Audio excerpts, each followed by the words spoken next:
Bonjour François Bousquet, merci beaucoup d'être avec nous. Vous êtes le rédacteur en chef de la revue Éléments, vous êtes le directeur de la nouvelle librairie, vous êtes mon éditeur, vous êtes génial. Voilà. Vous avez normalement choisi un sujet et on va vous écouter et après on va en parler tous ensemble avec vous. D'accord. Et alors vous avez choisi un sujet ? Le sujet qu'on a choisi ensemble, c'est la défense de la langue française, Voilà. à l'occasion d'une pétition que la revue Éléments lance, parce qu'il s'agit d'alerter les esprits sur le déclin du français par le haut et par le bas. Par le haut, c'est les anglicismes, c'est l'anglo-américanisation, ou comme dirait Régis Debray, l'anglo-ricanisation, les anglo-ricains. Et par le bas, en particulier dans l'univers scolaire, par les imports de langues sahariennes ou subsahariennes.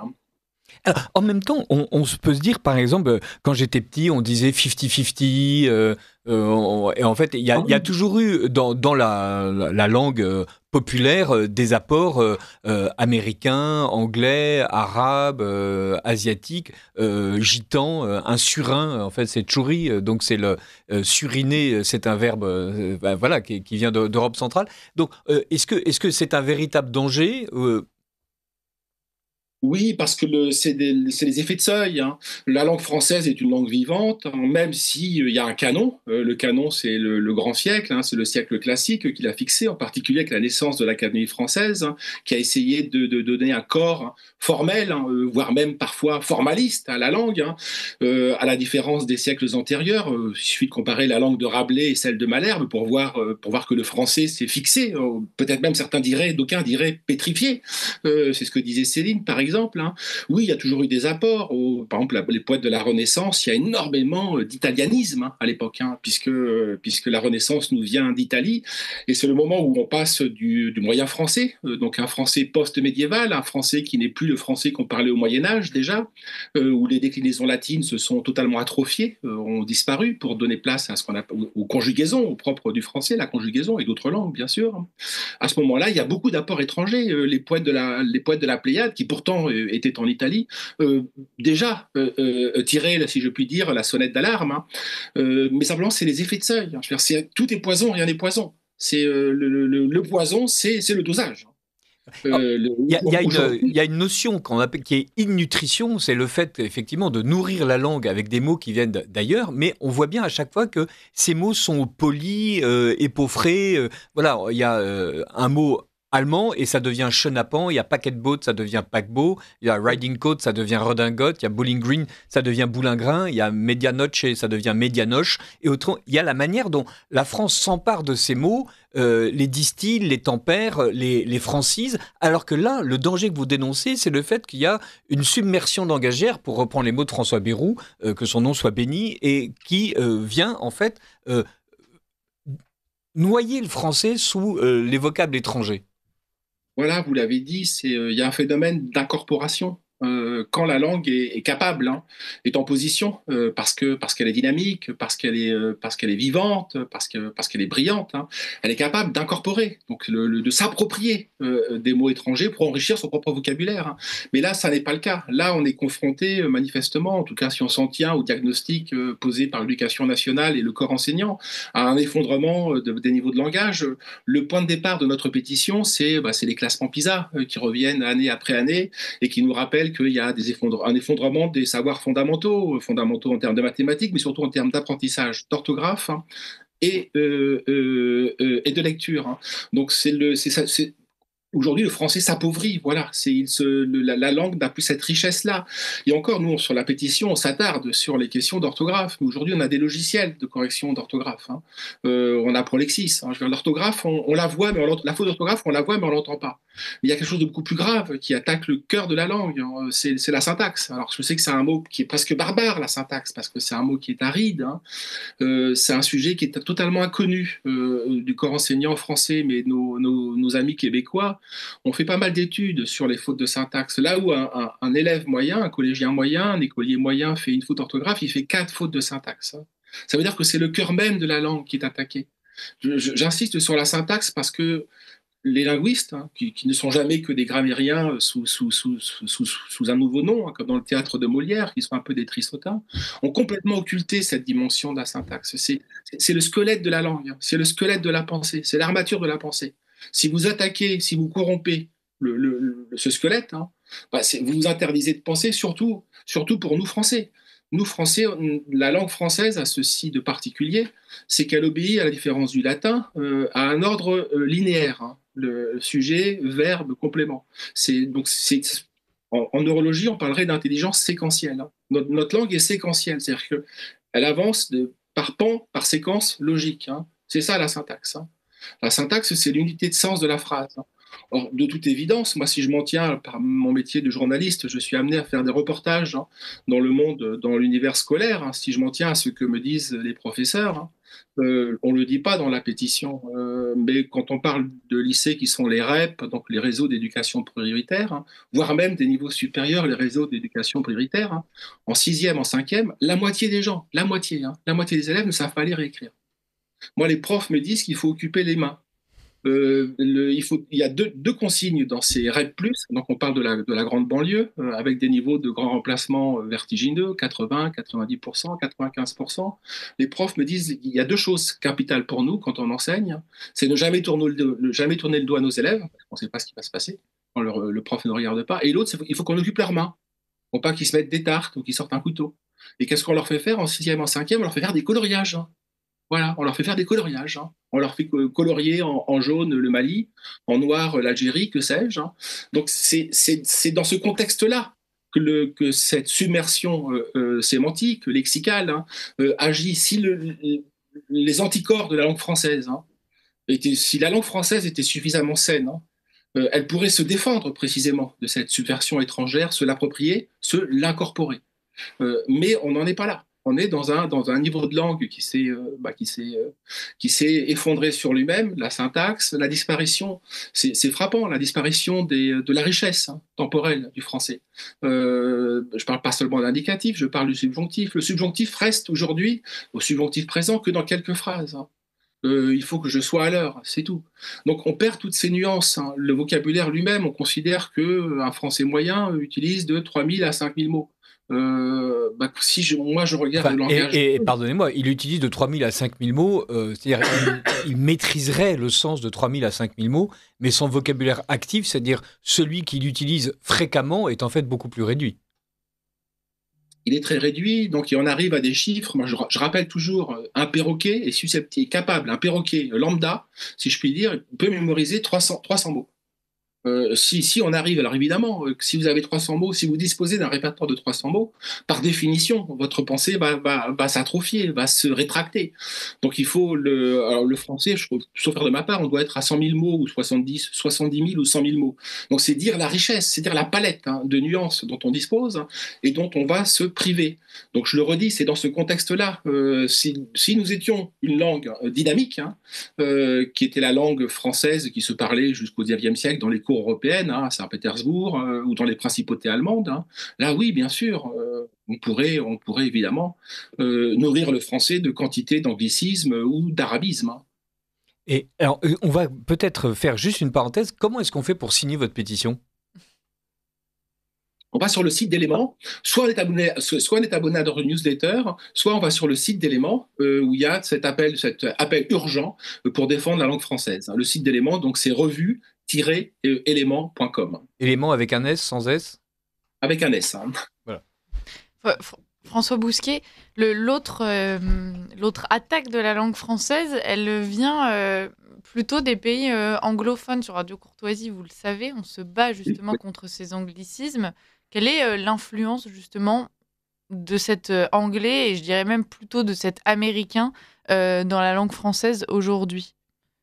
Alors, il affecte à la fois les deux catégories. Si je m'en tiens à la sociologie de Jérôme Fourquet, Jérôme Fourquet dit qu'il y a une couche yankee qui a gangréné la France d'en haut, et une couche yankee qui a gangréné la France d'en bas. D'abord, la France d'en bas, on le voit à travers la sociologie des prénoms, qui est aujourd'hui un marqueur sociologique très très fort dans la périphérie, dans la France populaire, hein. Il y a une prolifération des prénoms d'origine anglo-américaine, comme vous le disiez, souvent réappropriée avec une orthographe très très fantaisiste, avec un orthographe très fantaisiste. C'est-à-dire que vous avez les John s'écrivent J-O-N. Donc c'est frappant dans cette France-là, mais c'est frappant également dans la France du Haut, avec le langage. Alors je recours à un anglicisme, mais c'est l'anglicisme qui est employé. On parle plus de langage managérial, on parle de langage corporate. Et on voit que dans nos entourages, nous journalistes, la plupart des cadres supérieurs disent bah tiens, on va faire un call, on va faire ce genre de choses. Donc à la fois par le haut et par le bas, il y a une pression qui n'est pas la même. Il y a une pression de cet anglicisme. Et autrefois, enfin je dis autrefois, naguère, parce que c'est tout à fait récent, on avait encore des députés, enfin des représentants de la nation. Moi je pense à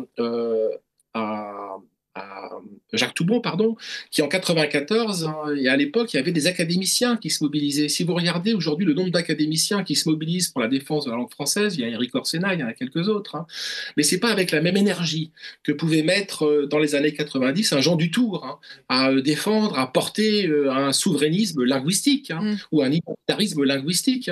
En 94, mais cette loi est impuissante, c'est ça le problème. En 94, il y a une loi de la défense de la langue française qui est portée par Jacques Toubon, qui est porté par... Justement, François Bosquet, ce qu'on remarque aujourd'hui, c'est plutôt, enfin 30 ans plus tard, c'est plutôt exactement l'inverse, avec en fait des mobilisations de linguistes et d'universitaires pour dire, il y a un livre qui est sorti, il me semble, il y a 1 an ou 2, qui était La langue française va très bien, merci. Et encore récemment, on entendait un linguiste discuter sur France Inter, expliquer qu'il y avait un enrichissement, enfin qu'on devait remercier les jeunes d'employer le mot wesh. Enfin, globalement, c'est simplement des petits symptômes, mais les linguistes vont aujourd'hui dans le sens contraire de ceux dont vous parlez actuellement, qui est de dire, bah, en fait, c'est très bien que la langue française évolue, et elle évolue avec la France, et quelque part, c'est une sorte de vision qui n'est pas figée, mais une vision d'une nouvelle France et d'une nouvelle langue française qui va avec cette nouvelle France. Oui, enfin, les linguistes enfin pas toujours, parce qu'on ne va pas non plus généraliser, mais une très grande majorité des linguistes ont toujours dit que le français ne s'appauvrissait pas, c'est pas tout récent. J'ai eu un choc, cela étant dit comme vous, quand j'ai vu le type sur France Inter, d'autant qu'il a un patronyme qui prête à confusion, c'est Rémi Soulet. Et j'ai eu très très peur que ce soit Rémi Soulier, qui est rédacteur à Éléments, mais également patron d'émission, qui je crois dirige à Radio Courtoisie le libre journal de la philosophie. Oui, le wesh, alors que quand vous parlez avec des profs, aujourd'hui à peu près, il y a 20% des profs qui votent Marine Le Pen, Éric Zemmour, Dupont-Aignan. C'est qu'encore très très peu. C'est la partie des fonctionnaires qui votent le moins pour les candidats souverainistes, populistes ou identitaires. Néanmoins, un prof sur 5 qui voit le réel tel qu'il se présente. Le wesh a envahi le vocabulaire adolescent. Le wesh, ça vient de l'arabe dialectal, ça a plusieurs sens d'ailleurs, entre le Maroc et l'Algérie, c'est pas tout à fait le même. Aujourd'hui, c'est une béquille, c'est une béquille du langage, une béquille du langage jeune qui a remplacé bon, et après vous posez votre discours. C'est pas la béquille. Donc je vois pas en quoi ça peut enrichir, mais de fait, oui, ces gens-là achètent la paix sociale, il y a beaucoup d'opportunisme de leur part, et cette question cette discipline, qui est la linguistique, pardon, pour moi est problématique. Ayant fait des études de lettres, j'ai toujours été surpris. La linguistique, ça n'est jamais que le nom pompeux et snob de ce qu'on appelait autrefois la grammaire. Fondamentalement, c'est de la grammaire, la linguistique. Simplement, ils ne font plus de la grammaire. Ils ne font plus de la syntaxe, comme je l'évoquais tout à l'heure. Ils nous parlent de signifiant, de signifier. Ils nous expliquent que wesh enrichit la langue française. Je ne vois pas en quoi ça l'enrichit. C'est déplorable. Le constat de ces linguistes est déplorable, d'autant qu'ils sont mis en avant. Il y a toujours eu, le corps enseignant, c'est toujours divisé en deux. Vous avez des gens comme Jean-Claude Milner, qui avait écrit De l'école dans les années 1980, un livre génialissime. Il appelait ces wesh les enseignements proliférants. Et il disait qu'en effet, c'était pour répondre à Richard de Sèze tout à l'heure, j'aurais dû lui dire, c'est que on a toujours parlé dans les années 70, et ben les professeurs de français donnaient à apprendre évidemment Corneille, mais aussi des bandes dessinées. On prenait des chansons de rock, on travaillait le français sur une chanson de rock. Aujourd'hui, c'est sur une chanson de rap. On l'a toujours fait, je veux dire.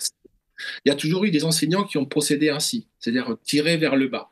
Mais vous avez une autre partie du corps enseignant, parce que moi je pourrais vous apposer la bibliographie des bouquins de profs à chaque rentrée scolaire sur l'effondrement du niveau de la lecture et des apprentissages, est vertigineuse. Il paraît à chaque rentrée scolaire des dizaines de bouquins pour nous dire que, à la différence des linguistes que vous évoquiez, pour nous dire que le niveau s'effondre. Et de fait, il s'effondre. Moi je le vois en tant que journaliste. Je suis obligé, c'est ce que disait Jean-François Kahn il y a 20 ans. Quand il faisait un papier avec une référence de Victor Hugo, il devait faire un appel de notes. On parle de Marianne, c'est 100 000, 200 000 exemplaires. Donc c'est des gens qui sont papivores, qui aiment le papier. Et ben, il faut un appel de notes parce qu'on a perdu cette culture générale.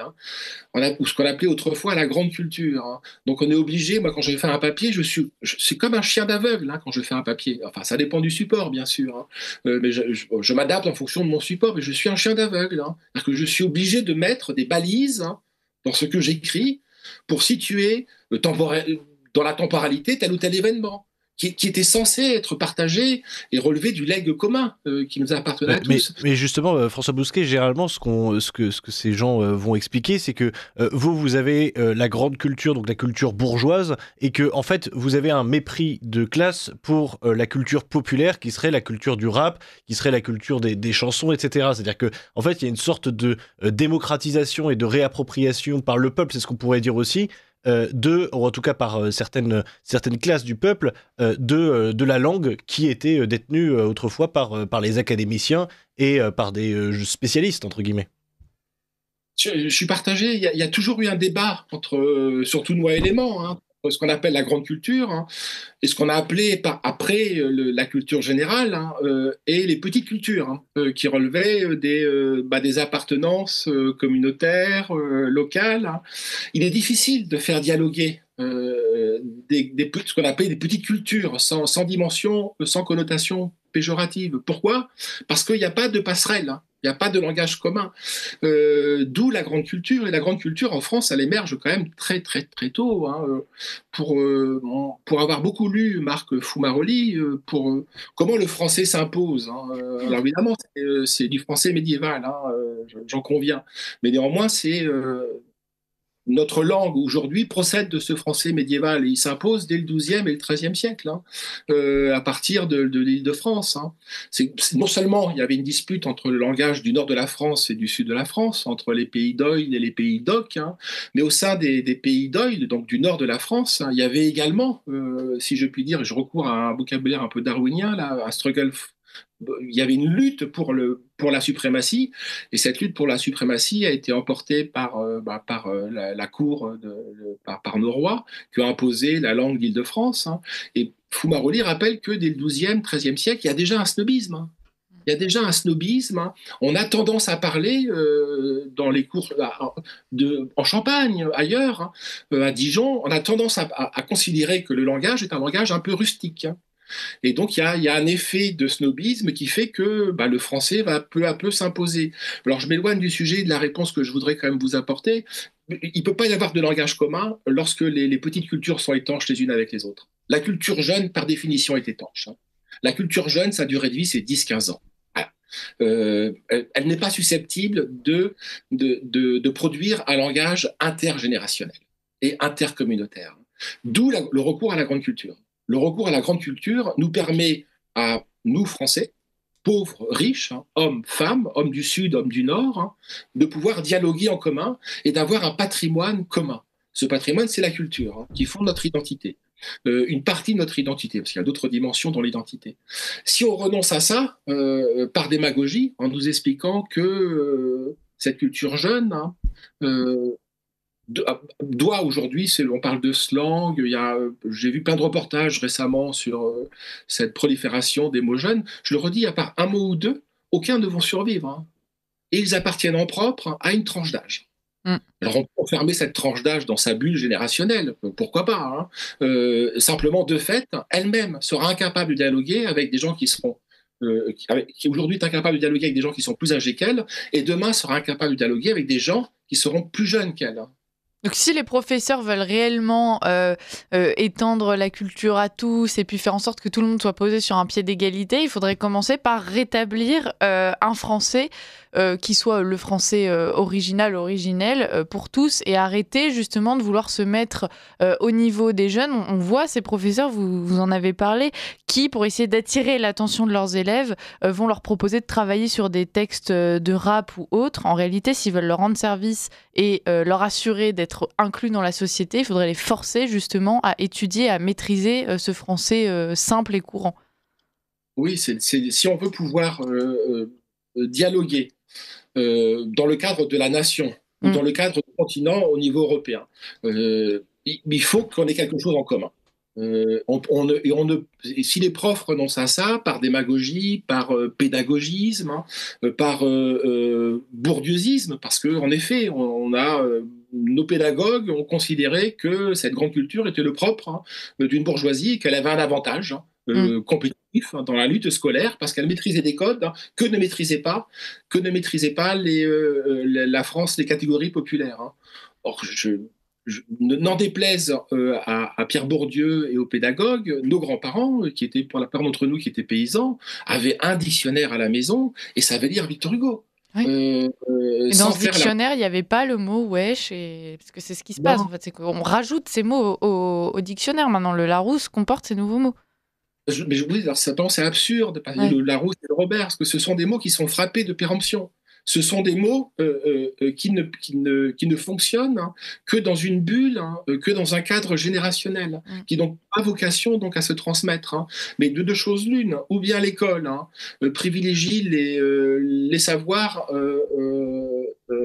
comment les qualifierais-je, secondaires, c'est-à-dire la tablette, c'est-à-dire le numérique, c'est-à-dire le rock hier ou le rap aujourd'hui, la BD hier et le manga aujourd'hui, ou elle privilégie les savoirs qui s'inscrivent dans la durée, c'est-à-dire la maîtrise de l'orthographe, la maîtrise de la lecture, du calcul. Si manifestement l'école ou pas mal de profs font le choix de la tablette, du rap, etc., moi je pense qu'ils pénalisent les élèves parce qu'ils les enferment dans un univers qui leur est familier, mais dont ils n'arrivent pas à sortir. Franck. Oui, bonjour François, c'est Franck aux manettes. C'est vrai que le phénomène du langage de bulle, comme vous l'appelez, a toujours existé, notamment chez les ados. Les ados ont toujours cherché à s'émanciper de leurs parents pour pouvoir communiquer entre eux sans être trop compris. Ça existait avec le javanais, avec le verlan, avec ce genre de choses. Mais finalement, si les professeurs, d'après ce que vous nous expliquez, épousent aussi ce langage pour se mettre à la hauteur des élèves, est-ce que c'est pas de nature à aggraver le système, en fait, puisque en fait, on va, entre guillemets, grosses guillemets, radicaliser les élèves qui vont encore trouver d'autres langages pour être à la fois pour ne plus être compris de leurs professeurs, et les professeurs vont suivre à chaque fois les élèves pour se mettre à leur niveau. Oui, c'est un phénomène, c'est le serpent qui se mord la queue, c'est un phénomène qui s'auto-entretient. Ce sont des choix pédagogiques qui ont été faits il y a une cinquantaine d'années, enfin à peu près, à partir des années 1970. Et de fait, depuis, le niveau scolaire, singulièrement en France, parce que vraiment, nous cumulons les retards. En lecture, nous sommes au classement PISA, nous sommes 29e des pays de l'OCDE. Donc c'est un phénomène qui s'auto-entretient, donc qui s'amplifie, et donc la question c'est jusqu'où descendra-t-on avec ce qui va nous poser des problèmes très très lourds, parce que comment voter, comment lire, comment arbitrer, comment faire des arbitrages sans recours au langage. On a en France quelques chiffres pour planter le décor. On a à peu près donc dans la dictée que nous mettons en ligne pour éléments, c'est une dictée de fin de CM2. Donc ce sont dans le cadre de tests d'évaluation faits auprès des élèves, c'est une dictée de 5 lignes. Donc c'est une dictée de CM1, enfin de fin de CE2, de CM1. Il y a plus de 66% des élèves qui font 15 fautes et plus. Donc ça veut dire que c'est un mélange si vous me permettez de faire un jeu de mots, c'est un mélange de charabia pour pointer la dégradation de la langue par le haut, et de charia. C'est un mélange de charabia et de charia pour la langue par le bas, avec l'importation de mots venus de l'arabe dialectal. Donc oui, il y a un problème très très lourd. On est en train de décrocher dans tous les classements internationaux. Moi, je pense que, raison pour laquelle on a fait cette pétition, comment faire pour rendre le combat du français, de faire en sorte que ce soit plus un combat d'arrière-garde, perdu d'avance, parce que c'est ce qu'il est depuis. Il y a eu des lois dans les années 1970 dans le cadre de la protection du français. Je rappelais la loi Toubon en 1994. La loi Toubon n'a jamais fonctionné. pourtant était portée par un député et des académiciens. Cette loi n'a pas fonctionné parce que, qu'est-ce qu'elle disait cette loi? Cette loi, elle disait expressément qu'il était interdit de signer un contrat de travail en anglais, il était interdit d'avoir de la publicité commerciale en anglais, qu'il était interdit d'avoir des instructions dans son cadre professionnel en anglais. Or, que voyons-nous? Nous sommes colonisés mentalement par l'anglais. Donc, comment faire pour transformer ce combat perçu comme d'arrière-garde, raison pour laquelle il est plus porté aujourd'hui par personne, très peu d'académiciens. On n'entend aucun homme politique parler de ça, par exemple. Pas d'homme politique, parce qu'on considère que c'est un combat qui est perdu d'avance. Comment faire pour transformer cette arrière-garde en avant-garde? C'est tout le dilemme de notre pétition. Moi, je pense qu'il faut que le concept de produisons français doit s'appliquer également à la langue française. Nous devons produire et parler en français et rendre ce combat beaucoup plus contemporain, beaucoup plus attractif, en particulier pour la jeunesse. Et c'est tout l'enjeu de cette pétition.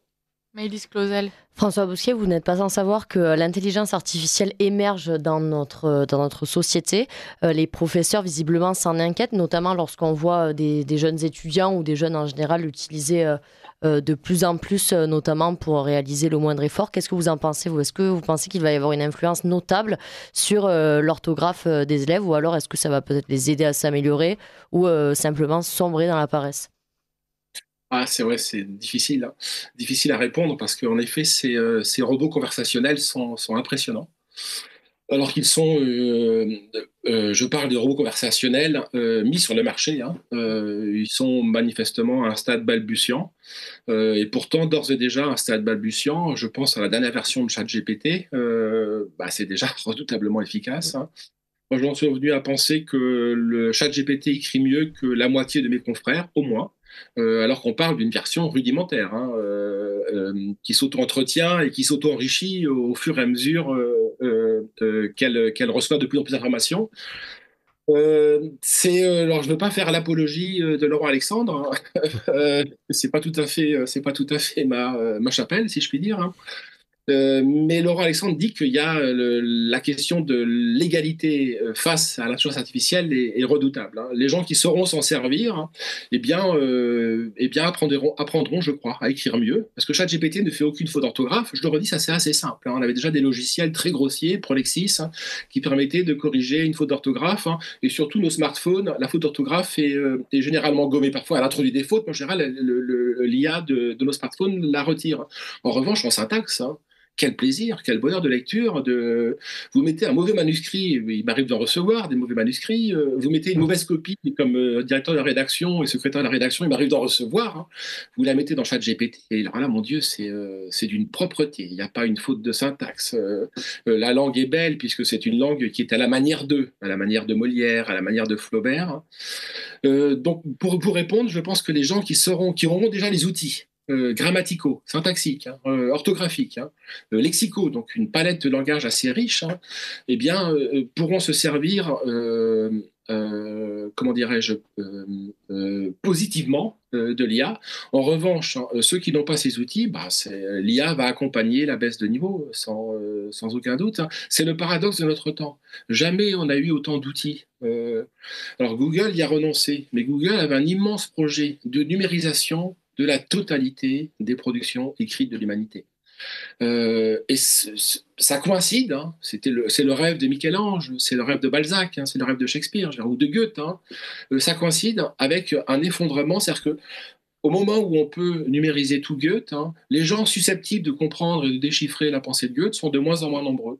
C'est un peu le paradoxe de ce télescopage entre des outils, les nôtres, l'IA est notre outil, qui sont de plus en plus intelligents, et leurs inventeurs, nous en l'occurrence, qui le sommes de moins en moins. Et justement, est-ce qu'il n'y a pas eu un risque avec tout ça, pour finir, je pense, justement d'arraisonnement de l'homme à la technique complet, au point où en fait effectivement c'est une question qui se pose, c'est-à-dire que concrètement chacun pourrait être capable de produire un texte d'une qualité balzacienne ou de Chateaubriand ou qu'importe, mais le fait est que de manière uniquement dépendante techniquement, et donc quelque part est-ce qu'il n'y aurait pas un côté déjà presque intellectuellement transhumain dans l'emploi de l'IA? C'est transhumain, je dirais pas jusque-là, même si c'est le fantasme d'un type intéressant par ailleurs, hein, de Elon Musk, hein, parce que lui considère avec d'autres, d'autres grands patrons de la Silicon Valley, que l'IA est une menace existentielle pour l'humanité. Ils ont même signé une pétition il y a quelques années pour la mettre sous contrôle. On ne pourra jamais la mettre sous contrôle, hein, cela étant dit. Et lui voudrait greffer des microprocesseurs dans le cerveau pour que nous puissions contrôler l'IA et non pas que l'IA nous contrôle, hein.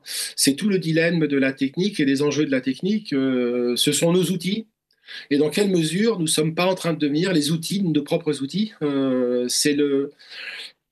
Alors, je pense que nous sommes aussi nous sommes tous des schizophrènes, hein. Notre rapport à la technique est schizophrénique, hein. Nous voyons que nous sommes en train progressivement d'être effacés par elle, hein. C'est ce qu'un des penseurs que certains auditeurs de Radio Courtoisie connaissent, hein, appelé l'obsolescence de l'homme. C'est-à-dire que c'est l'homme qui est frappé de péremption. Ce n'est pas le beurre, ce n'est pas nos aliments, c'est l'homme qui est frappé de péremption face au développement vertigineux, exponentiel de la technique, hein. Mais en même temps, nous y recourons tous, hein. Moi, je suis le premier à me servir de ChatGPT, parce que de fait... Hein, en 2 secondes, François Bousquet. Ouais, ça me permet d'aller plus vite, hein. Nous sommes piégés. Si nous n'exploitons pas ChatGPT, nous sommes morts. Et si nous l'exploitons, nous sommes morts. Bon. Et ben on va finir sur ce beau constat et plein d'espoir. Merci François Bousquet. On vous réinvitera pour que vous nous expliquiez que nous n'est pas foutu quand même. À très vite. Au revoir François Bousquet.